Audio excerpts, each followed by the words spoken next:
But by spreading the implants as far apart as possible, and by placing the most posterior of those implants at an angle to avoid the sinus, we see how this implant-retained arch can become a reality.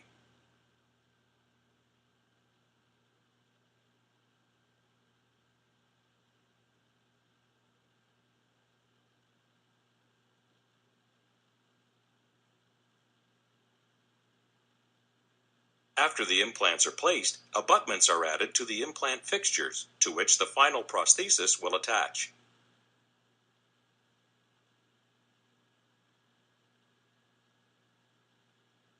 This prosthesis is held in place by tiny screws that go through the prosthesis and into the...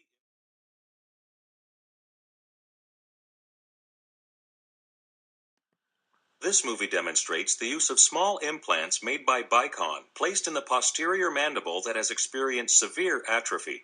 Their short length and width provide support while also avoiding the mandibular nerve. These 5 mm long implants can be placed in as little as 7 mm of bone and restored with posts and cores and crowns.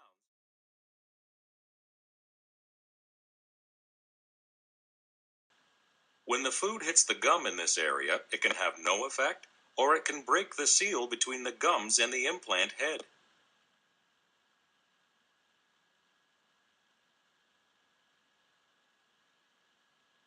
This newly created pocket quickly fills with plaque and tartar. In the early stages, it can be cleaned, and the gum tissue may reattach to the implant.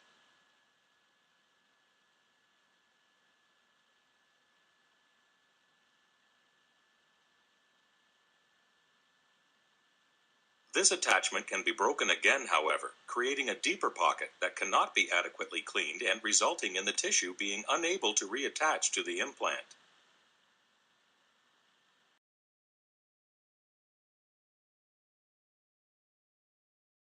Occupied. These sockets usually fill with bone created by the body within a few months of extraction. With very little bone loss, this is the ideal time to place the implant fixtures. If implants are not placed for a period of time, the bone will atrophy, and only smaller diameter implants may be placed in the remaining bone. With further delay will come greater bone loss, resulting in only very narrow diameter implants being placed in the remaining bone. They will experience more trauma and provide less bite support. Severe atrophy levels mean implants cannot be placed without the patient undergoing bone enhancement procedures first. So we see how the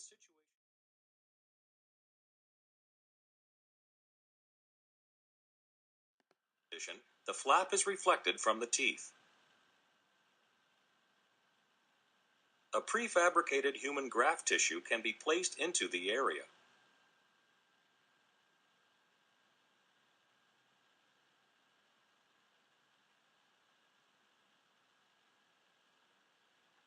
The graft is adjusted to fit